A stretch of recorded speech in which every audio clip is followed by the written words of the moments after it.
Hello friends, welcome to Science Pathashala. This is Girish Babu. Today we will discuss that light chapter part 3. ಅಂದರೆ ಬೆಳಕು ಅಂತ ನಾವೇನು ತಿಳ್ಕೊಂಡಿದ್ವಿ part 1 part 2. Today we will discuss that part 3. Clear? So ಈ ಒಂದು part 3ಲಿ ನಾವು main ಆಗಿ ಎಲ್ಲಿ ಫೋಕಸ್ ಮಾಡ್ತಿದ್ದೀವಿ ಅಂದರೆ ರಿಫ್ರಾಕ್ಷನ್ ಬಗ್ಗೆ ಫೋಕಸ್ ಮಾಡ್ತಾ ಹೋಗೋಣ. ವಕ್ರೀಭವನ ಅಂದರೆ ಏನು, ಅದು ಎಲ್ಲೆಲ್ಲಿ ನೋಡ್ತೀವಿ ನಾವು ಡೈಲಿ ಲೈಫಲ್ಲಿ, ಎಕ್ಸಾಂಪಲ್ಸ್ ಏನು, ಅದರಲ್ಲಿ ಇಮೇಜ್ ಫಾರ್ಮೇಷನ್ ಯಾವ ರೀತಿ ಆಗ್ತಾ ಹೋಗುತ್ತೆ ಎಲ್ಲ ನೋಡ್ತಾ ಹೋಗೋಣ. ಕ್ಲಿಯರ್? ಎಸ್. ರಿಫ್ರಾಕ್ಷನ್ ಫಸ್ಟ್ಗೆ ನೋಡ್ತಾ ಹೋಗೋಣ, ಡೆಫಿನೇಷನ್ ನೋಡ್ತಾ ಹೋಗೋಣ. ಕನ್ನಡದಲ್ಲಿ ಏನಂತೀವಿ ಅಂದರೆ ರಿಫ್ರಾಕ್ಷನ್ ಆಫ್ ಲೈಟ್ಗೆ ಬೆಳಕಿನ ವಕ್ರೀಭವನ ಅಂತ ಕರಿತಾ ಹೋಗ್ತೇವೆ. So what you mean by refraction? So refraction ಆಗಬೇಕು ಅಂದರೆ ಎರಡು ಮಾಧ್ಯಮಗಳಿರಬೇಕು. 2 ಮೀಡಿಯಮ್ಸ್ ಕಂಪಲ್ಸರಿ ಇರುತ್ತೆ. One is rarer medium, another one is denser medium. Rarer and denser. So rarer ಮೀಡಿಯಂಗೆ ಕನ್ನಡದಲ್ಲಿ ನಾವೇನಂತ ಕರಿತೀವಿ? ವಿರಳ ಮಾಧ್ಯಮ ಅಂತ ಕರಿತೀವಿ. ವಿರಳ ಮಾಧ್ಯಮ. ಡೆನ್ಸರ್ ಮೀಡಿಯಂಗೆ ಸಾಂದ್ರ ಮಾಧ್ಯಮ ಅಂತ ಕರಿತೀವಿ.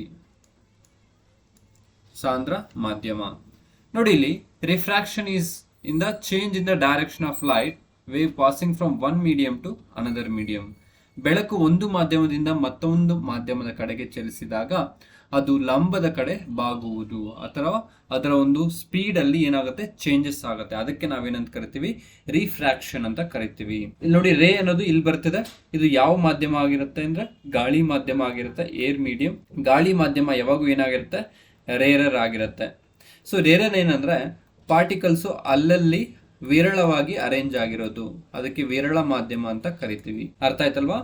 ನೆಕ್ಸ್ಟ್ ನೋಡಿ, ಇದು ಗ್ಲಾಸ್ ಮೀಡಿಯಂ ಇರುತ್ತೆ, ಗಾಜಿನ ಮಾಧ್ಯಮ. ಇಲ್ಲಿ ಗಾಜಿನ ಮಾಧ್ಯಮ ಏನಾಗಿರುತ್ತೆ? ಸಾಂದ್ರ ಮಾಧ್ಯಮ ಆಗಿರುತ್ತೆ, ಹೆಚ್ಚು ಸಾಂದ್ರತೆಯನ್ನು ಹೊಂದಿರುವ ಮಾಧ್ಯಮ ಆಗಿರುತ್ತೆ ಗಾಜಿನ ಮಾಧ್ಯಮ. ಇಲ್ಲಿ ರೇರ್ ಮೀಡಿಯಂ ಇಂದ ಡೆನ್ಸರ್ ಮೀಡಿಯಂಗೆ ಬಂದಾಗ, ರೇರರ್ ಮೀಡಿಯಂ ಇಂದ ಡೆನ್ಸರ್ ಮೀಡಿಯಂಗೆ ಬಂದಾಗ ಈ ಒಂದು ನಾರ್ಮಲ್ ಅಥವಾ ಲಂಬದ ಕಡೆ ಒಂದು ರೇಖೆ, ರಿಫ್ರಾಕ್ಟೆಡ್ ರೇ, ವಕ್ರೀಭವನದ ರೇಖೆ ಏನಾಗುತ್ತೆ? ಬಾಗುತ್ತೆ. ಈ ಒಂದು ಪ್ರಕ್ರಿಯೆಗೆ ನಾವೇನಂತ ಕರಿತೀವಿ ಅಂದ್ರೆ ರಿಫ್ರಾಕ್ಷನ್ ಅಂತ ಕರಿತೀವಿ. ಅರ್ಥ ಆಯ್ತಲ್ವಾ?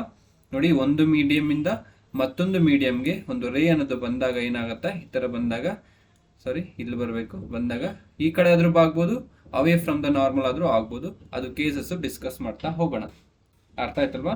ಹಾಗಾದ್ರೆ ಎಕ್ಸಾಂಪಲ್ ಏನ್ ಕೊಡ್ಬೋದು ನೋಡಿ. ಇಲ್ಲಿ ಒಂದು ಗ್ಲಾಸ್ ಅಲ್ಲಿ ಏನಾಗಿದ್ದಾರೆ? ಪೆನ್ಸಿಲ್ ಇಟ್ಟಿದ್ದಾರೆ, ಅದರಲ್ಲಿ ವಾಟರ್ ಇದೆ. ಒಂದು ಏರ್ ಮೀಡಿಯಂ ಇಂದ ಏನ್ ಬರ್ತದೆ? ಒಂದು ಪೆನ್ಸಿಲ್. ಏರ್ ಮೀಡಿಯಂ ಇಂದ ನಾವೇನ್ ನೋಡ್ತಿದೀವಿ? ಗಾಜಿನ ಮಾಧ್ಯಮಕ್ಕೆ, ನೀರಿನ ಮಾಧ್ಯಮಕ್ಕೆ ನೋಡ್ತಿದೀವಿ. ಅವಾಗ ಒಂದು ಏರ್ ಮೀಡಿಯಂ ಇಂದ ವಾಟರ್ ಮೀಡಿಯಂಗೆ ಬಂದಾಗ ಇಟ್ ವಿಲ್ ಬೆಂಡ್ ಆದಂಗೆ ಕಾಣುತ್ತೆ ಅಥವಾ ಮುರಿದಂಗೆ ಕಾಣುತ್ತೆ. It is appears to be bend ಅಂತ ಕರಿತೀವಿ. ಅರ್ಥ ಆಯ್ತಲ್ವಾ? ಎಸ್, ನೋಡ್ತಾ ಹೋಗೋಣ. ನೋಡಿ ಇಲ್ಲಿ, when light travels from rarer medium to denser medium, the refracted ray bend towards normal. ನೋಡಿ ಇಲ್ಲಿ ಒಂದು ಇನ್ಸಿಡೆಂಟ್ ರೇ ಅನ್ನೋದು ಏರ್ ಮಾಧ್ಯಮದಿಂದ ಗಾಳಿ ಮಾಧ್ಯಮದಿಂದ ಎಲ್ಲಿಗೆ ಬರ್ತದೆ? ಹೆಚ್ಚಿನ ಸಾಂದ್ರತೆ ಇರುವ ನೀರಿನ ಮಾಧ್ಯಮಕ್ಕೆ ಬರ್ತದೆ, ವಾಟರ್ ಮೀಡಿಯಂಗೆ ಬರ್ತದೆ. ಅವಾಗ ಏನಾಗುತ್ತೆ? ಈ ಒಂದು ರೇ ಅನ್ನೋದು ಈ ಒಂದು ಲಂಬ ಅಂತ ಕರಿತೇವಲ್ಲ, ಈ ಲಂಬದ ಕಡೆ ಬಾಗುತ್ತೆ. It will bend towards the normal. ನೋಡಿ ಇಲ್ಲಿ ಬೆಳಕು ಅಪರೂಪ ಅಥವಾ ವಿರಳ ಮಾಧ್ಯಮದಿಂದ ದಟ್ಟ ಮಾಧ್ಯಮಕ್ಕೆ ಚಲಿಸಿದಾಗ ವಕ್ರೀಭವನದ ಬೆಳಕು ರೇಖೆಯ ಕಡೆ ಬಾಗುತ್ತದೆ. ಇದು ಫಸ್ಟ್ ಆಗಿರುತ್ತೆ, ಒಂದು ರೂಲ್ ಆಗಿರುತ್ತೆ. ಸೆಕೆಂಡ್ ರೂಲ್ ಏನಿರುತ್ತೆ? When light travels from denser medium to rarer medium, the refracted light bends away from the normal. ಅಂದ್ರೆ ನೋಡಿ, ಬೆಳಕು ದಟ್ಟ ಮಾಧ್ಯಮದಿಂದ ಎಲ್ಲಿ ಸಾಗ್ತಾ ಇದೆ? ಅಪರೂಪ ಮಾಧ್ಯಮದ ಕಡೆ ಸಾಗ್ತದೆ ಅಥವಾ ವಿರಳ ಮಾಧ್ಯಮದ ಕಡೆ ಸಾಗ್ತದೆ. ಅವಾಗ ಏನಾಗುತ್ತೆ? ವಕ್ರೀಭವನದ ಬೆಳಕು ಏನಾಗುತ್ತೆ? ಸಾಮಾನ್ಯ ರೇಖೆಯಿಂದ ದೂರ ಬಾಗುತ್ತದೆ ಅಥವಾ ಲಂಬದಿಂದ ದೂರಕ್ಕೆ ಬಾಗುತ್ತದೆ. ನೋಡಿ ಈ ತರ. ಸೊ ಇಲ್ಲೇನಾದ್ರೂ ರೇರರ್ ಮೀಡಿಯಂ ಇಲ್ಲ ಅಂದ್ರೆ ರೇ ಅನ್ನೋದು ಈ ತರ ಹೋಗ್ತಿತ್ತು, ಸ್ಟ್ರೈಟ್ ಲೈನ್ ಆಗಿ ಹೋಗ್ತಿತ್ತು, without any deviation. Because of there is a rarer medium, ಅದೇನಾಗ್ತದೆ? ಒಂದು ಲಂಬದ ಕಡೆಯಿಂದ ಆಚೆಗೆ ದೂರ ಕಡೆ ಬಾಗ್ತಾ ಇದೆ. ಯಾವಾಗ? ಒಂದು ಡೆನ್ಸರ್ ಮೀಡಿಯಂ ಇಂದ ರೇರರ್ ಮೀಡಿಯಂಗೆ ಬಂದಾಗ, ವಾಟರ್ ಮೀಡಿಯಂ ಇಂದ ಗಾಳಿ ಮಾಧ್ಯಮಕ್ಕೆ ಬಂದಾಗ ಈ ತರ ಆಗತ್ತೆ. ಅಥವಾ ಗಾಳಿ ಮಾಧ್ಯಮ, ಗ್ಲಾಸ್ ಮಾಧ್ಯಮದಿಂದ ಒಂದು ಗಾಳಿ ಮಾಧ್ಯಮಕ್ಕೆ ಬಂದಾಗ ಕೂಡ ಈ ತರನೇ ಆಗತ್ತೆ. ನೋಡಿ, ರೇರರ್ ಇಂದ ಡೆನ್ಸರ್ಗೆ ರೇ ಬರ್ತಿದೆ ಅಂದ್ರೆ bend towards the normal. Denser ಇಂದ ರೇರರ್ಗೆ ಬರ್ತಿದೆ ಅಂದ್ರೆ it bends away from the normal. ನೆನ್ಪಿಡ್ಬೇಕು. ಕ್ಲಿಯರ್? ಎಸ್. ನೋಡಿ ಇಲ್ಲಿ ಫಾರ್ ಎಕ್ಸಾಂಪಲ್, ಇಲ್ಲಿ ಯಾವುದೇ ಒಂದು ವಾಟರ್ ಮಾಧ್ಯಮ ಅಥವಾ ನೀರಿನ ಮಾಧ್ಯಮ ಇಲ್ಲ ಅಂತ ಇಟ್ಕೊಳ್ಳಿ. ಅವಾಗ ಏನಾಗುತ್ತೆ? ರೇ ಅನ್ನೋದು, ಈ ಇನ್ಸಿಡೆಂಟ್ ರೇ ಅನ್ನೋದು ಸ್ಟ್ರೈಟ್ ಆಗಿ ಪಾಸ್ ಆಗುತ್ತೆ. ಅರ್ಥ ಆಯ್ತಲ್ವಾ? ಸೊ ಇದಕ್ಕೆ ನಾವೇನಂತ ಕರಿತೀವಿ, ಡಿವಿಯೇಷನ್ ಅಂತ ಕರಿತೀವಿ, ಬಾಗುವುದು ಅಂತ ಕರಿತೀವಿ. ಸೊ ಡಿವಿಯೇಷನ್ ಅಂತ ಕರಿತೀವಿ. ಇಲ್ಲೇನಾಗುತ್ತೆ, θ1 ಇದೆಯಲ್ಲ, angle of incidence, θ1 is equal to θ2 ಅನ್ನೋದು ಆಂಗಲ್ ಆಫ್ ರಿಫ್ರಾಕ್ಷನ್ ಆಗಿರುತ್ತೆ, ಪ್ಲಸ್ ಏನಾಗುತ್ತೆ, ಡಿವಿಯೇಷನ್ ಆಗಿರುತ್ತೆ. ಒಂದು θ1 ಎಷ್ಟಿರುತ್ತೋ ಇವೆರಡನ್ನೂ ಆಡ್ ಮಾಡಿದ್ರೆ ಅದು ಅಷ್ಟೇ ಇರುತ್ತೆ. ಕ್ಲಿಯರ್? ಎಸ್. ನೋಡಿ, ಎಫೆಕ್ಟ್ಸ್ ಆಫ್ ರಿಫ್ರಾಕ್ಷನ್, ವಕ್ರೀಭವನದ ಪರಿಣಾಮಗಳು ನಾವು ಎಲ್ಲೆಲ್ಲಿ ಗಮನಿಸ್ತಾ ಹೋಗ್ಬೋದು ಈ ಒಂದು ರಿಫ್ರಾಕ್ಷನ್ ಅಂತ ನೋಡ್ತಾ ಹೋಗೋಣ. ನೋಡಿ, ನೀವು ಗಮನಿಸಿರ್ಬೋದು, bottom of the tank containing water appears to be rise. ನೀವು ಸ್ವಿಮ್ಮಿಂಗ್ ಪೂಲ್ಗೆ ಎಲ್ಲ ಹೋದಾಗ ಏನಾಗುತ್ತೆ, ಆ ಮೇಲಿಂದ ನೋಡಿದಾಗ ಒಂದು ಹತ್ರ ಥರ ಇರುತ್ತೆ, ಅದು ಡೆಪ್ತ್ ಕಡಿಮೆ ಇರೋ ಥರ ಇರುತ್ತೆ. ಬಟ್ ಇಳಿದು ನೋಡಿದ್ರೆ ಗೊತ್ತಾಗುತ್ತೆ ಅದ್ರ ಆಳ ಎಷ್ಟಿದೆ ಅಂತ ಹೇಳ್ಬಿಟ್ಟು. ಮೇಲಿಂದ ಎಷ್ಟಾದರೂ ಹೇಳ್ಬೋದು ನಾವು, ಬಟ್ ಆ್ಯಕ್ಚುಲಿ ನಾವು ಇಳಿದು ನೋಡಿದಾಗ ಏನಾಗುತ್ತೆ, ಅದರ ಒಂದು ಗಾತ್ರ ಅನ್ನೋದು ಅಥವಾ ಒಂದು ಆಳ ಅನ್ನೋದು ಜಾಸ್ತಿ ಇರುತ್ತೆ. Clear? It is appears to be raised ಅಂದರೆ ಅದು ಮೇಲೆ ಬಂದಂತೆ ಗೋಚರವಾಗುತ್ತೆ ಅಷ್ಟೇ, ಬಟ್ ಅದು ರಿಯಲ್ ಆಗಿ ಆಳ ಕಮ್ಮಿ ಇರೋದಿಲ್ಲ. ಕ್ಲಿಯರ್? ನೆಕ್ಸ್ಟ್ ನೋಡಿ, ಟ್ವಿಂಕ್ಲಿಂಗ್ ಆಫ್ ಸ್ಟಾರ್ಸ್, ನಕ್ಷತ್ರಗಳು ಹೊಳೆಯುವುದು. ನಕ್ಷತ್ರಗಳು ಯಾವ ರೀತಿ ಹೊಳೆಯುತ್ತೆ ಅಂದರೆ because of atmospheric refraction. So refraction ಅನ್ನೋದು ಒಂದು ಎಫೆಕ್ಟ್ ಆಗಿರುತ್ತೆ.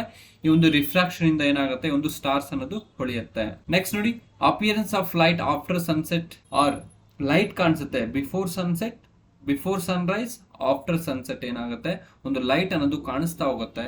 ಅದು ಕೂಡ ಏನ್ ಹೇಳ್ಬೋದು ನಾವು, ಅಟ್ಮಾಸ್ಫಿರಿಕ್ ರಿಫ್ರಾಕ್ಷನ್ ಅಂತ ಹೇಳ್ಬೋದು, ವಾತಾವರಣದ ವಕ್ರೀಭವನ ಅಂತ ಹೇಳ್ಬೋದು. ಇಲ್ಲಿ ನೋಡಿ, ನೀರಿನಲ್ಲಿ ಸ್ವಲ್ಪ ಮುಳುಗಿದ ಪೆನ್ಸಿಲ್ ಬಾಗಿದಂತೆ ಕಾಣುವುದು. ಇಲ್ಲಿ ನೋಡಿ, ಸ್ವಲ್ಪ ಮುಳುಗಿದ ಪೆನ್ಸಿಲ್ ಏನಾಗುತ್ತೆ, it appears to be bend, ಬಾಗಿದಂತೆ ಕಾಣ್ತಾ ಇದೆ. ನೀರಿನ ತೊಟ್ಟಿಯು ಕೆಳಭಾಗದ ಮೇಲೆ ಬಂದಂತೆ ಕಾಣುವುದು. ನೀರಿನ ಕೆಳಭಾಗದ ತೊಟ್ಟಿ ಏನಾಗುತ್ತೆ, ಕೆಳಭಾಗ ಏನಾಗುತ್ತೆ, ಮೇಲೆ ಬಂದಂತೆ ನಮಗೆ ಕಾಣುತ್ತೆ, ಬಟ್ ಅದು ನಿಜವಾಗ್ಲೂ ಮೇಲೆ ಬಂದಿರೋದಿಲ್ಲ. ಕೊಳದಲ್ಲಿರುವ ಮೀನು ದಡದಲ್ಲಿರುವ ವ್ಯಕ್ತಿಗೆ ಹತ್ತಿರದಲ್ಲಂತೆ ಕಾಣುತ್ತದೆ. ಮೀನುಗಳು ನಾವು ನೋಡ್ಬೋದು, ಒಂದು ಸಮುದ್ರದಲ್ಲಿ ಆಗಿರ್ಬೋದು ಅಥವಾ ಒಂದು ಬಾವಿಯಲ್ಲಾಗಿರ್ಬೋದು, ನಮಗೆ ಹತ್ರ ಬಂದಂಗೆ ಕಾಣುತ್ತೆ. ಯಾಕಂದ್ರೆ ನಾವು ಎಲ್ಲಿಂದ ಎಲ್ಲಿಗೆ ನೋಡ್ತಿದ್ವಿ, ರೇರರ್ ಮೀಡಿಯಂ ಇಂದ ಡೆನ್ಸರ್ ಮೀಡಿಯಂಗೆ ನೋಡ್ತಿದೀವಿ. ನೋಡಿ, ಇದು ಗಾಳಿ ಮಾಧ್ಯಮ, ಇದು ನೀರಿನ ಮಾಧ್ಯಮ. ಅರ್ಥ ಆಯ್ತಾ? ಗಾಳಿನ ಮಾಧ್ಯಮದಿಂದ ನೀರಿನ ಮಾಧ್ಯಮಕ್ಕೆ ಹೋದಾಗ ಲೈಟ್ ಏನಾಗುತ್ತೆ, it will bend towards the normal ಕಡೆ ಬೆಂಡ್ ಆಗುತ್ತೆ. ಅದಕ್ಕೆ ಅವು ಹತ್ತಿರದಲ್ಲಿರಂತೆ ನಮಗೆ ಗೊತ್ತಾಗುತ್ತೆ. ಅದೇ ಅವು ನಮ್ಮನ್ನ ನೋಡಿದಾಗ ನಾವು ಕಾಣಿಸೋದಿಲ್ಲ, ಅದಕ್ಕೆ ಅವು ಮೇಲೆ ಬರೋದು. ಯಾಕೆಂದ್ರೆ ಅವು ಡೆನ್ಸರ್ ಮೀಡಿಯಂದ ರೇರರ್ ಮೀಡಿಯಂಗೆ ಬಂದಿದೆ. ಸೊ ರೇ ಏನಾಗುತ್ತೆ, bend away from the normal ಸಿಗುತ್ತೆ, ದೂರ ಜಾಸ್ತಿ ಆಗುತ್ತೆ, ನಾವು ಅದಕ್ಕೆ ಕಾಣುದಿಲ್ಲ. ಅದಕ್ಕೆ ಮೇಲೆ ಅದು ಧೈರ್ಯವಾಗಿ ಮೇಲೆ ಬರುತ್ತೆ, ಯಾವುದು, ಮೀನು. ಕ್ಲಿಯರ್? ನೆಕ್ಸ್ಟ್ ನೋಡಿ, ನಕ್ಷತ್ರಗಳು ಹೊಳೆಯೋದು ನೋಡಿದ್ವಿ. ಸೂರ್ಯ ಮುಳುಗಿದ ಮೇಲೆ, ಸೂರ್ಯ ಉದಯವಾಗಕ್ಕಿಂತ ಮುಂಚೆ ಏನಾಗುತ್ತೆ, ಬೆಳಕು ಕಾಣಿಸುತ್ತೆ. ಅದು ಯಾಕೆಪ್ಪ ಅಂದ್ರೆ ವಾತಾವರಣದ ವಕ್ರೀಭವನ ಅಂತ ನಮಗೆ ಗೊತ್ತಿರಬೇಕು. ಅರ್ಥ ಆಯ್ತಲ್ವಾ? ನೆಕ್ಸ್ಟ್ ಇನ್ನೊಂದು ಎಕ್ಸಾಂಪಲ್ ಇಲ್ಲಿ ನೋಡಿ, ನಾವು ಮೀನ್ ಹಿಡಿಯಕ್ಕೆ ಹೋದಾಗ ಆಕ್ಚುಲ್ ಒಂದು ಮೀನು ಇಲ್ಲಿರುತ್ತೆ, ಬಟ್ ನಾವು ಏನಾಗುತ್ತೆ, ಬಿಕಾಸ್ ಆಫ್ ಲ್ಯಾಟ್ರಲ್ ಶಿಫ್ಟ್ ಅಂತ ಒಂದು ಬರುತ್ತೆ, ಅದು ನಿಮ್ಗೆಲ್ಲ ಬೇಕಾಗಿಲ್ಲ, ಬಿಕಾಸ್ ಆಫ್ ರಿಫ್ರಾಕ್ಷನ್ ಅಂತ ತಿಳ್ಕೊಂಡಿದ್ರೆ ಸಾಕು.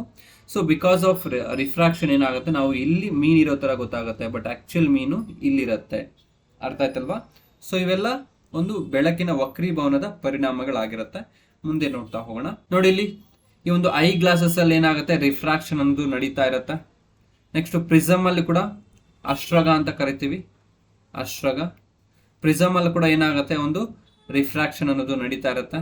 ನೆಕ್ಸ್ಟ್ ರೈನ್ಬೋದಲ್ಲಿ ಒನ್ ಆಫ್ ದ ಎಫೆಕ್ಟ್ ಯಾವುದು ಅಂದ್ರೆ ರಿಫ್ರಾಕ್ಷನ್ ಆಗಿರುತ್ತೆ. ರೈನ್ಬೋ, ಕಾಮನ ಬಿಲ್ಲು ಅಂತ ಏನ್ ಕರಿತೀವಿ, ಆ ಒಂದು ಕಾಮನ ಬಿಲ್ಲು ಅಲ್ಲಿ ಕೂಡ ಒಂದು ಎಫೆಕ್ಟ್ ಯಾವುದು ಅಂದ್ರೆ, ಅದರಲ್ಲಿ ಸೋ ಮೆನಿ ಎಫೆಕ್ಟ್ಸ್ ಇದೆ, ತುಂಬಾ ಪರಿಣಾಮಗಳಿದೆ, ಬೆಳಕಿನ ಪರಿಣಾಮಗಳು. ಅದರಲ್ಲಿ ಒಂದು ಯಾವುದು ಅಂದ್ರೆ ರಿಫ್ರಾಕ್ಷನ್ ಅಂತ ಹೇಳ್ಬೋದು. ಅರ್ಥ ಆಯ್ತಲ್ವಾ?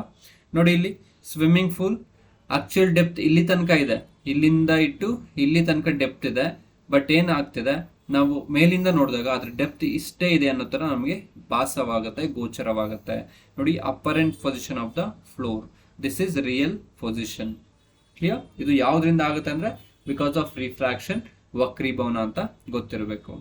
ನೋಡಿ, ಇಲ್ಲಿ ಒಂದು ಗ್ಲಾಸ್ ತಗೊಳ್ಳಿ ಅಥವಾ ಒಂದು ವಾಟರ್ ಅಲ್ಲಿ ನಿಮ್ಮ ಕೈನ ಹಿಡಿ, ಕೈ ಒಳಗೆ ನೋಡಿದಾಗ, ವಾಟರ್ ಒಳಗಡೆ ನೋಡಿದಾಗ ಅದು ದೊಡ್ಡದಾಗಿ ಕಾಣಿಸುತ್ತೆ, ಬಿಕಾಸ್ ಆಫ್ ರಿಫ್ರಾಕ್ಷನ್. ನೆಕ್ಸ್ಟ್ ನೋಡಿ, ಸೂರ್ಯ ಮುಳುಗಿದ ಮೇಲೆ, ಸೂರ್ಯ ಮುಳುಗಕ್ಕಿಂತ ಮುಂಚೆ ಏನಾಗುತ್ತೆ, ನಮಗೆ ಬೆಳಕು ಕಾಣಿಸ್ತಾ ಹೋಗುತ್ತೆ.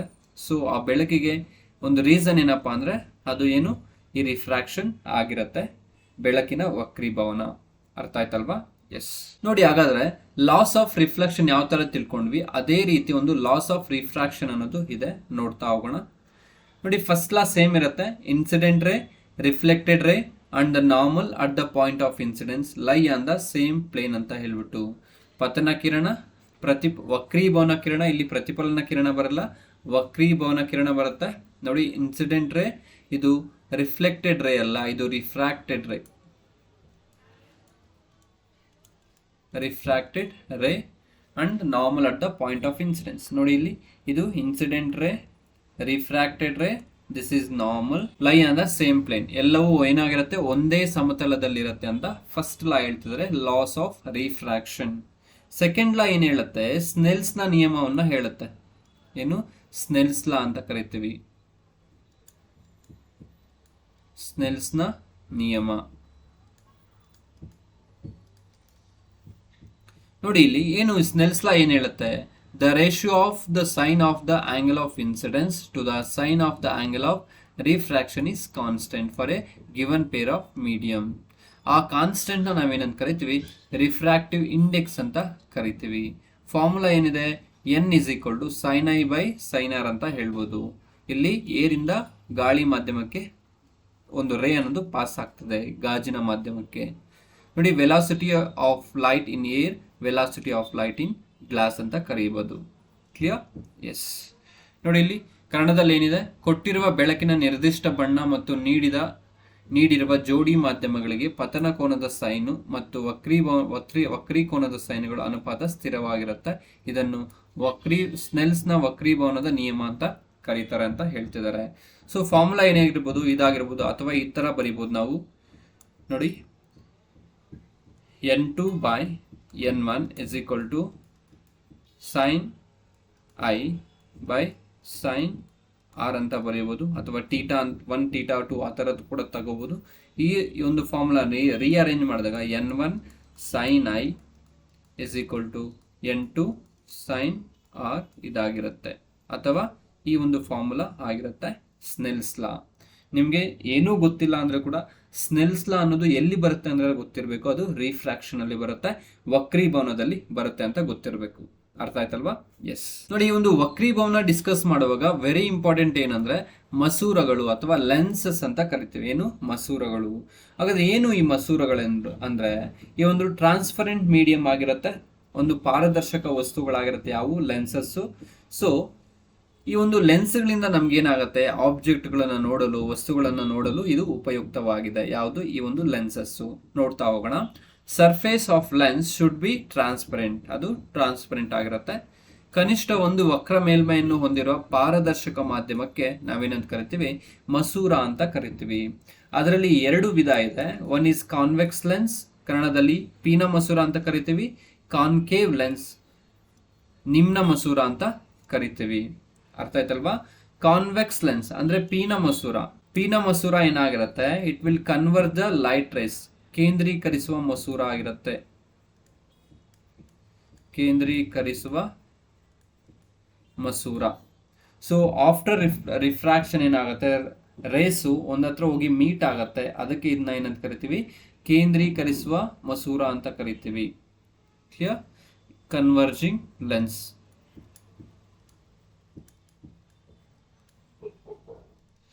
Next coming to this concave lens, ನಿಮ್ನ ಮಸೂರ ಅಂತ ಕರಿತೀವಿ ಕಾನ್ಕೇವ್ ಲೆನ್ಸ್ಗೆ. ಸೊ ಕಾನ್ಕೇವ್ ಲೆನ್ಸ್ ಏನಾಗಿರುತ್ತೆ, ಡೈವರ್ಜಿಂಗ್ ಲೆನ್ಸ್ ಆಗಿರುತ್ತೆ,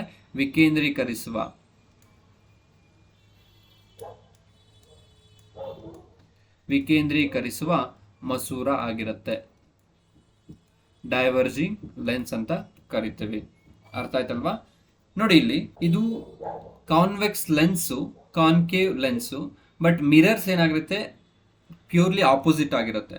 ಕಾನ್ವೆಕ್ಸ್ ಲೆನ್ಸು ವಿಕೇಂದ್ರೀಕರಿಸುವ ಆಗಿರುತ್ತೆ, ಕಾನ್ಕೇವ್ ಲೆನ್ಸು ಕೇಂದ್ರೀಕರಿಸುವ ಲೆನ್ಸ್ ಮಿರರ್ ಆಗಿರುತ್ತೆ. ಹೋಗಿ ಚೆಕ್ ಮಾಡ್ಬೋದು, ಪಾರ್ಟ್ 2 ಅಲ್ಲಿ ನಾವು ಡಿಸ್ಕಸ್ ಮಾಡಿದೀವಿ, ಲೈಟ್ ಚಾಪ್ಟರ್. ಕ್ಲಿಯರ್? ಎಸ್. ನೋಡಿ, ಇಲ್ಲಿ ಮತ್ತೆ ಏನಾದರೂ ಟೈಪ್ಸ್ ಇದೆಯಾ ಈ ಒಂದು ಕಾನ್ವೆಕ್ಸ್ ಲೆನ್ಸಸ್ ಅಲ್ಲಿ? ಹೌದು, ಇದೆ. ಸೊ ಬೈ ಕಾನ್ವೆಕ್ಸ್ ಲೆನ್ಸ್ ಅಂತ ಕರಿತೀವಿ, ದ್ವಿಪೀನ ಮಸೂರ ಅಂತ ಕರಿತೀವಿ, ದ್ವಿಪೀನ. ನೋಡಿ, ಇಲ್ಲಿ ಇಲ್ಲೊಂದು ಸರ್ಫೇಸ್ ಇದೆ, ಇಲ್ಲೊಂದು ಸರ್ಫೇಸ್ ಇದೆ, ಅದಕ್ಕೆ ಏನಂತ ಕರಿತೀವಿ, ಬೈ ಕಾನ್ವೆಕ್ಸ್, ದ್ವಿಪೀನ ಮಸೂರ ಅಂತ ಕರಿತೀವಿ. ಪ್ಲೇನೋ ಕಾನ್ವೆಕ್ಸ್ ಒಂದೇ ಇದೆ, ಅದಕ್ಕೆ ಪ್ಲೇನೋ ಕಾನ್ವೆಕ್ಸ್ ಅಂತ ಕರಿತೀವಿ. ಸೊ ಇಲ್ಲಿ ನೋಡಿ, ಕಾನ್ಕೇವ್ ಕಾನ್ವೆಕ್ಸ್ ಲೆನ್ಸ್ ಅಂತ ಕರಿತೀವಿ. ಇದೆಲ್ಲ ಒಂದು ಟೈಪ್ಸ್ ಏನಂದ್ರೆ, ಈ ಒಂದು ಕಾನ್ವೆಕ್ಸ್ ಲೆನ್ಸ್ ನ ಟೈಪ್ಸ್ ಆಗಿರುತ್ತೆ. Next coming to the convex lens ಆಗಿರುತ್ತೆ. Next concave lens. ಸೊ ಇದು ಕಾನ್ವೆಕ್ಸ್ ಅಲ್ಲ, this is concave. Concave cave ತರ ಇದೆ. ಕಾನ್ಕೇವ್, ನಿಮ್ನ ಮಸೂರ ಅಂತ ಕರಿತೀವಿ, ಬೈ ಕಾನ್ಕೇವ್ ಅಂತ ಕರಿತೀವಿ, ದ್ವಿನಿಮ್ನ, ಪ್ಲೇನೋ ಕಾನ್ಕೇವ್ ಅಂತ ಕರಿತೀವಿ. ಇದೆಲ್ಲ ಒಂದು ಟೈಪ್ಸ್ ಆಗಿರುತ್ತೆ, ಜಸ್ಟ್ ನೆನ್ಪಿಟ್ರೆ ಸಾಕು. ಅರ್ಥ ಆಯ್ತಲ್ವಾ? ಎಸ್. ನೋಡಿ ಇಲ್ಲಿ ಫಸ್ಟ್ಗೆ ಕಾನ್ವೆಕ್ಸ್ ಲೆನ್ಸ್. ಕಾನ್ವೆಕ್ಸ್ ಲೆನ್ಸ್ ಅಂದ್ರೆ ಏನಂತ ತಿಳ್ಕೊಂಡಿದೀವಿ. ನೋಡಿ ಇಲ್ಲಿ ಅಂಚುಗಳಿಗಿಂತ ಮಧ್ಯದಲ್ಲಿ ದಪ್ಪವಾಗಿರುತ್ತೆ. ನೋಡಿ ಇಲ್ಲಿ ಮಧ್ಯದಲ್ಲಿ ಏನಾಗಿದೆ, ಬಲ್ಜ್ ಆಗಿದೆ. ಇಲ್ಲೇನಾಗಿದೆ, ಅಂಚುಗಳಲ್ಲಿ ಸಣ್ಣದಾಗಿದೆ. ಬಟ್ ಇಲ್ಲೇನಾಗಿದೆ, ಕಾನ್ವೆಕ್ಸ್ ಲೆನ್ಸ್ ಈ ತರ ಬರುತ್ತೆ. ಎರಡು ಕಡೆ ಬಲ್ಜ್ ಆಗಿರುತ್ತೆ, ಅಟ್ ಎಡ್ಜಸ್ ಅಲ್ಲಿ ತಿನ್ ಆಗಿರುತ್ತೆ. ಇಲ್ಲಿ ನೋಡ್ಬೋದು ನೀವು. ಸೊ ಈ ಒಂದು ಕಾನ್ವೆಕ್ಸ್ ಲೆನ್ಸ್ ಒಂದು ಪ್ರಾಪರ್ಟೀಸ್ ಏನು, ಇದು ಆಫ್ಟರ್ ರಿಫ್ರಾಕ್ಷನ್ ಏನಾಗುತ್ತೆ, ಒಂದು ರೇಸ್ನ ಏನ್ ಮಾಡುತ್ತೆ, ಒಂದತ್ರ ಮೀಟ್ ಆಗ್ಲಿಕ್ಕೆ ಸಹಾಯ ಮಾಡುತ್ತೆ, ಕನ್ವರ್ಜ್ ಮಾಡುತ್ತೆ. ಕನ್ವರ್ಜ್, ಕೇಂದ್ರೀಕರಿಸುವ ಅಂತ ಕರಿತೀವಿ. ಕೇಂದ್ರೀಕರಿಸುವ ಒಂದು ಮಸೂರ ಆಗಿರುತ್ತೆ ಯಾವುದು, ಈ ಒಂದು ಕಾನ್ವೆಕ್ಸ್ ಲೆನ್ಸ್. ಬಿದ್ದ ಬೆಳಕನ್ನು ಒಳಕ್ಕೆ ಬಾಗುವಂತೆ ಮಾಡುತ್ತೆ, ಅದೇ ಹೇಳ್ತಾ ಇದ್ರು, ಕೇಂದ್ರೀಕರಿಸುತ್ತೆ ಅಂತ ಹೇಳ್ತಿದ್ವಿ. ಯಾವುದು, ಇದು ಕಾನ್ವೆಕ್ಸ್ ಲೆನ್ಸ್ ಆಗಿರುತ್ತೆ. ನೋಡಿ ಇಲ್ಲಿ ಕಾನ್ವೆಕ್ಸ್ ಲೆನ್ಸ್ ನ ಒಂದು ಫೋಕಲ್ ಲೆಂತ್ ಏನಾಗಿರುತ್ತೆ, ಪಾಸಿಟಿವ್ ಆಗಿರುತ್ತೆ. ಬಿಕಾಸ್ ಇಲ್ಲಿ ಫಾರ್ಮೇಶನ್ ಆಗಿದೆ, ಇನ್ಸಿಡೆಂಟ್ ರೇ ಡೈರೆಕ್ಷನ್ ಈ ತರ ಇದೆ, ನಾವು ಇದೇ ತರ ಒಂದು ಮೆಜರ್ ಮಾಡ್ತಿದ್ವಿ, ಅದಕ್ಕೆ ಏನಾಗಿದೆ, ಇದು ಪಾಸಿಟಿವ್ ಆಗಿರುತ್ತೆ. ನೆನ್ಪಿಡ್ಬೇಕು. ಅರ್ಥ ಆಯ್ತಲ್ವಾ? ಎಸ್. ನೆಕ್ಸ್ಟ್ ನೋಡಿ ಕಾನ್ಕೇವ್ ಲೆನ್ಸ್, ನಿಮ್ನ ಮಸೂರ ಅಂತ ಕರಿತೀವಿ. These are diverging lenses. So ನೋಡಿ ಆಫ್ಟರ್ ರಿಫ್ರಾಕ್ಷನ್ ಏನಾಗ್ತಿದೆ, they are going to diverge, ಒಂದು ದಿಕ್ಕಿಗೆ ಡೈವರ್ಜ್ ಆಗ್ತದೆ. ಇಂತಹ ಒಂದು ಲೆನ್ಸ್ಗೆ ನಾವೇನಂತ ಕರಿತೀವಿ, ಕಾನ್ಕೇವ್ ಲೆನ್ಸ್ ಅಂತ ಕರಿತೀವಿ, ನಿಮ್ನ ಮಸೂರ ಅಂತ ಕರಿತೀವಿ. ಇದರಲ್ಲಿ ಏನಾಗ್ತದೆ, ಅಂಚುಗಳಿಗಿಂತ ಮಧ್ಯದಲ್ಲಿ ತೆಳ್ಳಗೆ ಇರುತ್ತೆ. ಇದು ಬೆಳಕನ್ನು ಬೇರೆ ಕಡೆಗೆ ತಿರುಗಿಸುತ್ತದೆ, ಅಂದ್ರೆ ವಿಕೇಂದ್ರೀಕರಿಸುತ್ತದೆ.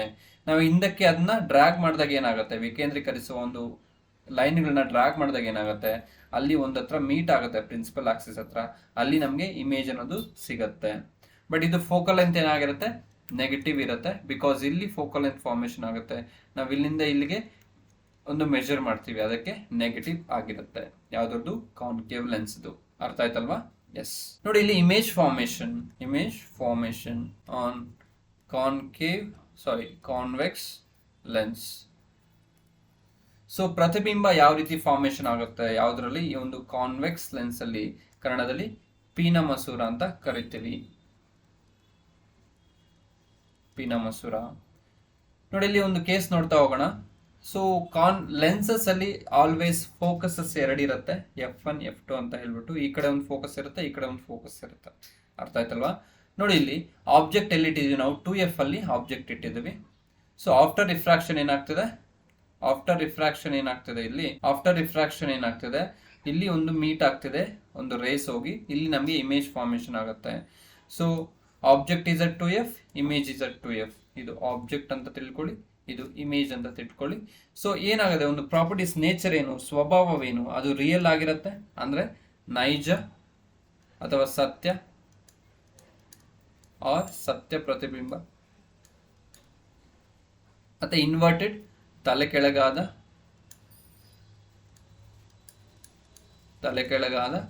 And same size. ಒಂದು ಆಬ್ಜೆಕ್ಟ್ ಎಷ್ಟು ಸೈಜ್ ಇರುತ್ತೋ ಇಮೇಜು ಅಷ್ಟೇ ಸೈಜ್ ಇರುತ್ತೆ ಈ ಕೇಸಲ್ಲಿ. ಸೆಕೆಂಡ್ ಕೇಸಲ್ಲಿ ನೋಡ್ತಾ ಹೋಗೋಣ. ಸೆಕೆಂಡ್ ಕೇಸಲ್ಲಿ ಆಬ್ಜೆಕ್ಟ್ ಎಲ್ಲಿ ಇಟ್ಟಿದ್ದೀವಿ, 2F ಮತ್ತು F ನಡುವೆ ಇಟ್ಟಿದ್ದೀವಿ. ಇಮೇಜ್ ಎಲ್ಲಿ ಫಾರ್ಮೇಶನ್ ಆಗ್ತಿದೆ, 2F ಆದ್ಮೇಲೆ ಫಾರ್ಮೇಶನ್ ಆಗ್ತಿದೆ. Between F and 2F, behind 2F, image is going to form. So real and inverted and enlarged. Real ಆಗಿರುತ್ತೆ, ಸತ್ಯ ಮತ್ತೆ ತಲೆ ಕೆಳಗಾದಾಗಿರುತ್ತೆ.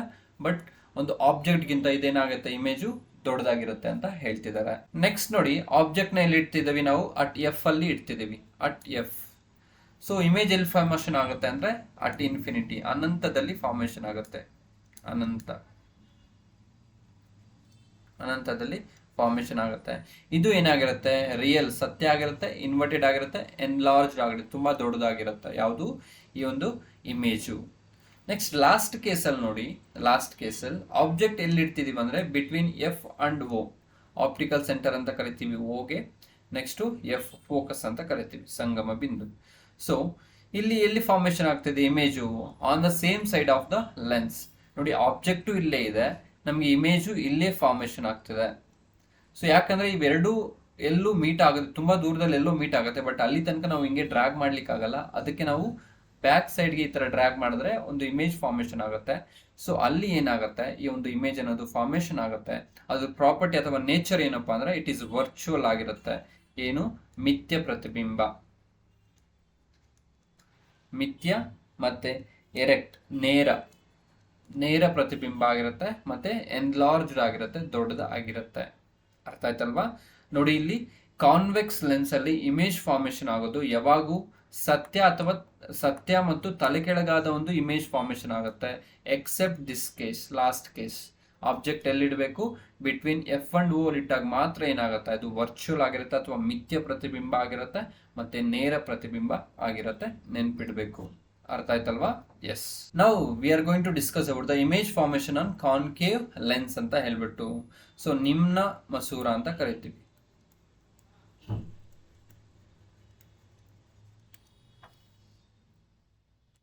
ಇಮೇಜ್ ಎಲ್ಲಿದೆ, ಅಟ್ ಇನ್ಫಿನಿಟಿ ಇದೆ. ಇಮೇಜ್ ಅಟ್ ಇನ್ಫಿನಿಟಿ, ಎಲ್ಲೋ ಒಂದು ಅನಂತ ದೂರದಲ್ಲಿ ಇಮೇಜ್ ನಾವು ಇಟ್ಟಿದ್ದೀವಿ. So position of image, object ನ ಅನಂತ ದೂರದಲ್ಲಿ ಇಟ್ಟಿದ್ದೀವಿ. ಇಮೇಜ್ ಎಲ್ಲಿ ಫಾರ್ಮೇಶನ್ ಆಗ್ತಿದೆ ಅಂದ್ರೆ ನಮಗೆ ಎಫ್ ಅಲ್ಲಿ ಫಾರ್ಮೇಶನ್ ಆಗ್ತದೆ. ನೋಡಿ, ಇಲ್ಲಿ ಇದು ಒಂದು ಕಾನ್ಕೇವ್ ಲೆನ್ಸ್ ಅನ್ನೋದು ಡೈವರ್ಜಿಂಗ್ ಲೆನ್ಸ್ ಆಗಿರುತ್ತೆ. ಇವೆಲ್ಲೋ ಮೀಟ್ ಆಗುತ್ತೆ, ಬಟ್ ನಾವು ಅದನ್ನ ಏನ್ ಮಾಡ್ತೀವಿ, ಈ ಕಡೆ ಒಂದು ಡ್ರ್ಯಾಗ್ ಮಾಡ್ತೀವಿ ಹಿಂದ್ಗಡೆಗೆ. ನಮ್ಗೆ ಇಲ್ಲೇ ಒಂದು ಇಮೇಜ್ ಒಂದು ಪಾಯಿಂಟ್ ಸಿಗುತ್ತೆ. ಅಲ್ಲಿ ಏನಾಗುತ್ತೆ, ನಮಗೆ ಇಮೇಜ್ ಫಾರ್ಮೇಶನ್ ಆಗುತ್ತೆ, ಪ್ರತಿಬಿಂಬ ಫಾರ್ಮೇಶನ್ ಆಗುತ್ತೆ. ಬಟ್ ಇದು ನೇಚರ್ ಏನಾಗಿರುತ್ತೆ, ಇದು ವರ್ಚುವಲ್ ಆಗಿರುತ್ತೆ. ಮಿಥ್ಯ ನೇರ ಹೈಲಿ ಡಿಮಿನಿಷ್ಡ್, ತುಂಬಾ ಚಿಕ್ಕದಾಗಿರುತ್ತೆ. ಇಮೇಜ್ ಅನ್ನೋದು ತುಂಬಾ ಚಿಕ್ಕದಾಗಿರುತ್ತೆ. ಎಲ್ಲಿ, ಈ ಒಂದು ಕಾನ್ಕೇವ್ ಲೆನ್ಸ್ ಅಲ್ಲಿ. ಕ್ಲಿಯರ್? ನೆಕ್ಸ್ಟ್ ಸೆಕೆಂಡ್ ಕೇಸ್ ನೋಡಿ, object between infinity and O, infinity ಮತ್ತೆ ಓಮ್ ನಡುವೆ ಇಟ್ಟಾಗ ಸೊ ಇಮೇಜ್ ಎಲ್ಲಿ ಫಾರ್ಮೇಶನ್ ಆಗುತ್ತೆ, ಬಿಟ್ವೀನ್ ಎಫ್ ಅಂಡ್ ಓ ಅಲ್ಲಿ ಫಾರ್ಮೇಶನ್ ಆಗುತ್ತೆ. ಬಟ್ ಇದು ಸೇಮ್ ಮಿಥ್ಯ, ನೇರ, ವರ್ಚುವಲ್ ಅಂಡ್ ಡಿಮಿನಿಷ್ಡ್ ಇಮೇಜ್ ಆಗಿರುತ್ತೆ. ಅರ್ಥ ಆಯ್ತಲ್ವಾ? ಸೊ ಇಲ್ಲಿ ನೋಡಿ, ಒಂದು ಕಾನ್ವೆಕ್ಸ್ ಲೆನ್ಸ್ ಎಕ್ಸಾಂಪಲ್ ತಗೊಂಡಿದ್ದೀನಿ. ಆಬ್ಜೆಕ್ಟ್ ಇಲ್ಲಿದೆ, ಬಟ್ ಇಮೇಜ್ ಇಲ್ಲಿ ಫಾರ್ಮೇಶನ್ ಆಗ್ತದೆ. ಇಟ್ ಈಸ್ ಎ ವರ್ಚುವಲ್ ಅಥವಾ ಮಿಥ್ಯ ಪ್ರತಿಬಿಂಬ, ಎರೆಕ್ಟ್ ಇಮೇಜ್ ಆಗಿದೆ ಅಂಡ್ ಡಿಮಿನಿಷ್ಡ್, ತುಂಬಾ ಚಿಕ್ಕದಾಗಿದೆ. ಅರ್ಥ ಆಯ್ತಲ್ವಾ? ಸೇಮ್ ಇಲ್ಲಿದೆ ನೋಡಿ, ಸೇಮ್ ಅದೇ ಇಲ್ಲಿ ಇನ್ಫಿನಿಟಿ ಒಂದು ರೇಸ್ ಬರ್ತದೆ. ಆಫ್ಟರ್ ರಿಫ್ರಾಕ್ಷನ್ ಏನಾಗ್ತದೆ, ಅದು ಡೈವರ್ಜ್ ಆಗ್ತದೆ. ಬಟ್ ನಾವು ಬ್ಯಾಕ್ ಸೈಡ್ಗೆ ಈ ತರ ಡ್ರ್ಯಾಗ್ ಮಾಡಿದಾಗ ಏನಾಗುತ್ತೆ, ನಮ್ಮ ಇಮೇಜ್ ಇಲ್ಲಿ ಫಾರ್ಮೇಶನ್ ಆಗುತ್ತೆ. ಅದು ತುಂಬಾ ವರ್ಚುವಲ್ ಆಗಿರುತ್ತೆ, ಮತ್ತೆ ಡಿಮಿನಿಷ್ಡ್ ಆಗಿರುತ್ತೆ, ಮತ್ತೆ ಎರೆಕ್ಟ್ ಆಗಿರುತ್ತೆ, ನೇರ ಪ್ರತಿಬಿಂಬ ಆಗಿರುತ್ತೆ. ಇದು ಯಾವ ತರ ಇರುತ್ತೋ ಅದು ಅದೇ ತರ ಇರುತ್ತೆ. ಅರ್ಥ ಆಯ್ತಲ್ವಾ? ಅದೇ ರೀತಿ ಇಲ್ಲಿ ಕಾನ್ವೆಕ್ಸ್ ಅಲ್ಲಿ ನೋಡ್ತಾ ಹೋಗೋಣ. ನೋಡಿ, ಇಲ್ಲಿ ಕಾನ್ವೆಕ್ಸ್ ಅಲ್ಲಿ ಸೊ ಇದೇನಾಗ್ತದೆ, ಲಾಸ್ಟ್ ಕೇಸ್ ನಾವು ನೋಡಿದ್ವಲ್ಲ, ಅದೇ ಲಾಸ್ಟ್ ಕೇಸ್ ಇದು. ಅದರಲ್ಲೂ ಅಷ್ಟೇ ಮಿಥ್ಯ ಪ್ರತಿಬಿಂಬ, ವರ್ಚುವಲ್ ಇಮೇಜ್ ಇರುತ್ತೆ, ಮತ್ತೆ ಎರೆಕ್ಟ್ ಇಮೇಜ್ ಆಗಿರುತ್ತೆ. ಅರ್ಥ ಆಯ್ತಲ್ವಾ? ಎಸ್. ಹಾಗಾದ್ರೆ ಒಂದು ಕಾನ್ವೆಕ್ಸ್ ಲೆನ್ಸ್ ನ ಯೂಸಸ್ ಏನು ನೋಡ್ತಾ ಹೋಗೋಣ. ಪೀನ ಮಸೂರದ ಒಂದು ಉಪಯೋಗಗಳು ನೋಡ್ತಾ ಹೋಗೋಣ. ನೋಡಿ, ಇಲ್ಲಿ ಟೆಲಿಸ್ಕೋಪ್ಸ್ ಒಂದು ಗ್ಲಾಸ್ ಅಲ್ಲಿ ಲೆನ್ಸಸ್ ಅಲ್ಲಿ ಬಳಸ್ತಾರೆ. ಈ ಒಂದು ಪೀನ ಮಸೂರ ಹತ್ರ ಕಾನ್ವೆಕ್ಸ್ ಲೆನ್ಸ್ ಅನ್ನ. ನೆಕ್ಸ್ಟ್ ಮೈಕ್ರೋಸ್ಕೋಪ್ಸ್ ಅಲ್ಲಿ ಬಳಸ್ತಾರೆ. ಕ್ಯಾಮ್ರಾ ಲೆನ್ಸಸ್ ಅಲ್ಲಿ ಕೂಡ ಬಳಸ್ತಾರೆ. ಈ ಒಂದು ಐ ಲೆನ್ಸ್ ಅಲ್ಲಿ ಬಳಸ್ತಾರೆ. ಮ್ಯಾಗ್ನಿಫೈಯಿಂಗ್ ಗ್ಲಾಸಸ್ ಅಲ್ಲಿ ಬಳಸ್ತಾರೆ. ಭೂತ ಕನ್ನಡಿ ಅಂತ ಕರಿತೀವಿ, ಅಲ್ಲೆಲ್ಲ ಬಳಸ್ತಾರೆ.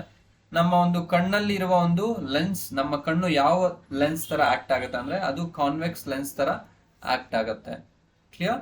ಸೊ ನೋಡಿ, ಇಲ್ಲಿ ಮೈಕ್ರೋಸ್ಕೋಪ್ ಅಲ್ಲಿ ಯೂಸ್ ಮಾಡ್ತಾರೆ. ಸೊ ಬೈನಾಕ್ಯುಲರ್ ಅಲ್ಲಿ ಕೂಡ ಈ ಒಂದು ಕಾನ್ವೆಕ್ಸ್ ಲೆನ್ಸ್ ನ ಯೂಸ್ ಮಾಡ್ತಾರೆ. ನೆನ್ಪಿಡ್ಬೇಕು.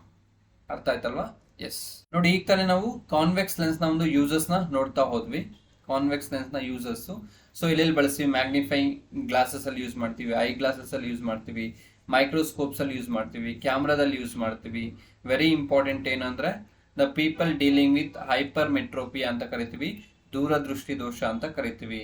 ಅವ್ರಿಗೆ ದೂರದೃಷ್ಟಿ ದೋಷ ಅಂದ್ರೆ ಏನು, ದೂರದಲ್ಲಿರೋದು ಕರೆಕ್ಟ್ ಆಗಿ ಕಾಣಿಸ್ತಿರತ್ತೆ, ಬಟ್ ಹತ್ರದಲ್ಲಿರೋದೇ ಕಾಣಿಸ್ತಾ ಇರೋದಿಲ್ಲ. ಅದಕ್ಕೆ ನಾವೇನಂತ ಕರಿತೀವಿ, ದೂರದೃಷ್ಟಿ ದೋಷ ಅಂತ ಕರಿತೀವಿ.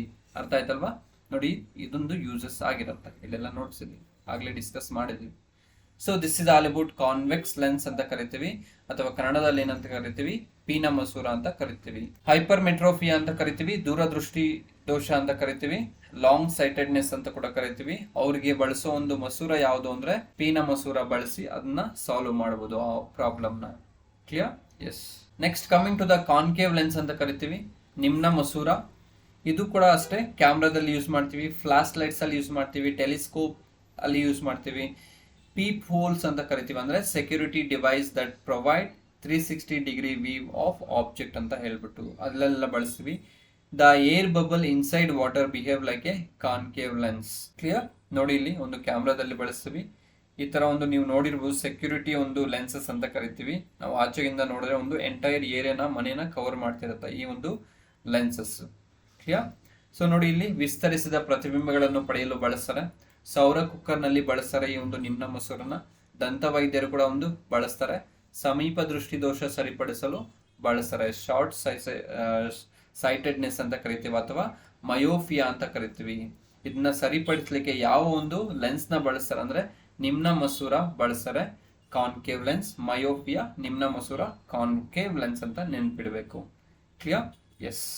ನೋಡಿ ಇಲ್ಲಿ flash lights, eye glasses, telescope, binoculars.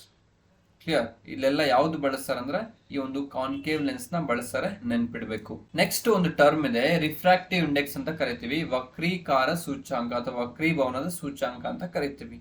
ಈ ಒಂದು ವಕ್ರೀಭವನ ಸೂಚ್ಯಾಂಕದಲ್ಲಿ ನಾವೇನ್ ಡಿಸ್ಕಸ್ ಮಾಡ್ತೀವಿ ಅಂದ್ರೆ ಸ್ಪೀಡ್ ಆಫ್ ಲೈಟ್ ನ ಮೇನ್ ಆಗಿ ಡಿಸ್ಕಸ್ ಮಾಡ್ತೀವಿ. ಏನು ಸ್ಪೀಡ್ ಆಫ್ ಲೈಟ್, ಅದು ವಾಕ್ಯೂಮ್ ಅಲ್ಲಿ ಹೆಂಗಿದೆ, ನಿರ್ವಾತದಲ್ಲಿ ಹೆಂಗಿದೆ, ಮತ್ತೆ ಒಂದು ಗಾಳಿ ಮಾಧ್ಯಮ ಅಥವಾ ನೀರಿನ ಮಾಧ್ಯಮದಲ್ಲಿ ಯಾವ ತರ ವೇರಿ ಆಗುತ್ತೆ ಅದ್ರ ಬಗ್ಗೆ ಡಿಸ್ಕಸ್ ಮಾಡೋದಿಲ್ಲ ಅಂದ್ರೆ ಈ ಒಂದು ರಿಫ್ರಾಕ್ಟಿವ್ ಇಂಡೆಕ್ಸ್. ಇಷ್ಟು ಮಾತ್ರ ನಿಮಗೆ ಗೊತ್ತಿದ್ರೆ ಸಾಕು. ಬಟ್ ಡೆಫಿನೇಷನ್ ನೋಡ್ತಾ ಹೋಗೋಣ. ನೋಡಿ, refractive index is the measure of the bending of light ray when it is passing from one medium to another medium, or ORR. It is also defined as the ratio of velocity of ray in empty space or vacuum velocity in surroundings. Clear? So n is equal to c by v ಅಂತ ಕರಿತೀವಿ. ನೋಡಿ ಇಲ್ಲಿ ವಕ್ರೀಕಾರ ಸೂಚ್ಯಾಂಕ ಅಥವಾ ವಕ್ರೀಭವನ ಸೂಚ್ಯಾಂಕವು ಬೆಳಕಿನ ಕಿರಣವು ಒಂದು ಮಾಧ್ಯಮದಿಂದ ಇನ್ನೊಂದು ಮಾಧ್ಯಮದ ಹೋದಾಗ ಬಾಗುವಿಕೆಯ ಅಳತೆಯಾಗಿದೆ. ಇದನ್ನು ಖಾಲಿ ಜಾಗದಲ್ಲಿ ಬೆಳಕಿನ ಕಿರಣದ ವೇಗ ಮತ್ತು ವಸ್ತುವಿನಲ್ಲಿ ಬೆಳಕಿನ ವೇಗ ಅನುಪಾತ ಎಂದು ವ್ಯಾಖ್ಯಾನಿಸಲಾಗುತ್ತೆ. ಯಾವುದು? Refractive index. ಕ್ಲಿಯರ್? ಎಸ್. ನೋಡಿ, ವಕ್ರೀಭವನ ಸೂಚ್ಯಾಂಕ ಅಥವಾ ರಿಫ್ರಾಕ್ಟಿವ್ ಇಂಡೆಕ್ಸ್ ಅಂದ್ರೆ ಡಿಫ್ರೆಂಟ್ ಇದ್ರಿಗೆ ಡಿಫ್ರೆಂಟ್ ಒಂದು ವ್ಯಾಲ್ಯೂಸ್ ಬರ್ತಾ ಹೋಗುತ್ತೆ.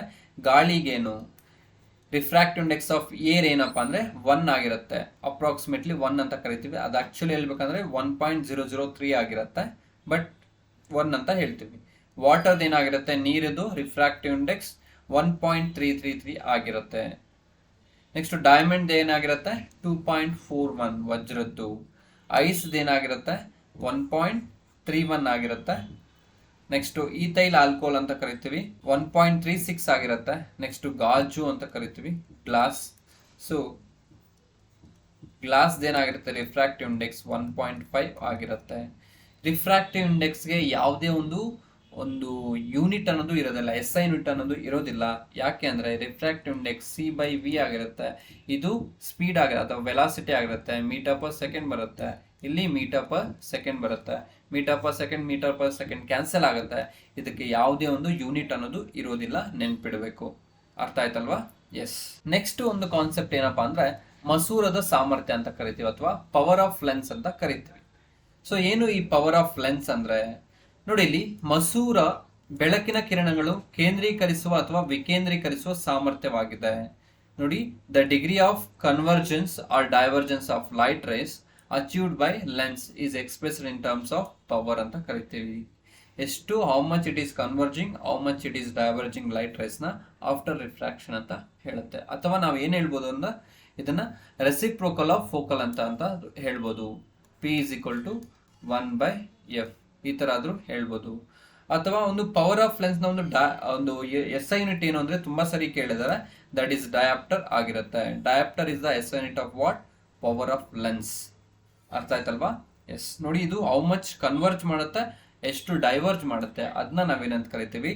ಪವರ್ ಆಫ್ ಲೆನ್ಸ್ ಅಂತ ಕರಿತೀವಿ, ನೆನ್ಪಿಡ್ಬೇಕು. ಹಾಗಾದ್ರೆ ಒಂದು ಡಯಾಪ್ಟರ್, 1 ಡಯಾಪ್ಟರ್ ಅಂದ್ರೆ ಏನು ಅಂತ ನಿಮ್ಗೆ ಕ್ವಶನ್ ಕೇಳ್ತಾರೆ. 1 ಡಯಾಪ್ಟರ್ ಅಂದ್ರೆ 1 ಮೀಟರ್ ಸಂಗಮ ದೂರ ಅಂದ್ರೆ ಫೋಕಲ್ ಅಂತ ಎಷ್ಟಿರಬೇಕು? 1 ಮೀಟರ್ ಇರಬೇಕು. ದೂರವನ್ನು ಹೊಂದಿರುವ ಮಸೂರದ ಸಾಮರ್ಥ್ಯ ಆಗಿರುತ್ತೆ. 1 dioptre is the SI unit of power of lens whose focal length is 1 meter. It is denoted by D. Diopter is denoted by D. Thus 1D is equal to 1 meter. 1 per meter ಅಂತ ಕರಿತೀವಿ. Clear? ಯಾಕೆಂದ್ರೆ dioptre D is equal to 1/f ಅಲ್ವಾ, ಅಥವಾ F is equal to P is equal to 1/f. So then D is equal to 1/meter ಆಗಿರುತ್ತೆ, ಅಥವಾ D is equal to per meter ಆಗಿರುತ್ತೆ. This is the unit of diopter. ನೋಡಿ, refractive power, that is power is equal to P is equal to 1/f ಆಗಿರುತ್ತೆ. ಅಥವಾ unit ಏನು D ಅಂತ ಕರಿತೀವಿ, focal length unit ಏನು ಮೀಟರ್ ಅಂತ ಕರಿತೀವಿ. ಸೊ ಅಥವಾ D is equal to per metre ಆಗತ್ತೆ. ನೋಡಿ ಇಲ್ಲಿ ಕನ್ವರ್ಜಿಂಗ್ ಲೆನ್ಸ್ ಅಂತ ಕರಿತೀವಿ ಯಾವುದಕ್ಕೆ, ಕಾನ್ವೆಕ್ಸ್ ಲೆನ್ಸ್ಗೆ. Convex lens. ಸೊ ಕಾನ್ವೆಕ್ಸ್ ಲೆನ್ಸ್ಗೆ ಕನ್ನಡದಲ್ಲಿ ಪೀನ ಮಸೂರ. ಡೈವರ್ಜಿಂಗ್ ಲೆನ್ಸ್ಗೆ ಕಾನ್ಕೇವ್ ಲೆನ್ಸ್. ಕಾನ್ಕೇವ್ ಕನ್ನಡದಲ್ಲಿ ನಿಮ್ನ ಮಸೂರ ಅಂತ ಕರಿತೇವೆ. So even power of lens convex ಲೆನ್ಸ್ಗೆ plus ಇರುತ್ತೆ, ನೆನ್ಪಿಡ್ಬೇಕು.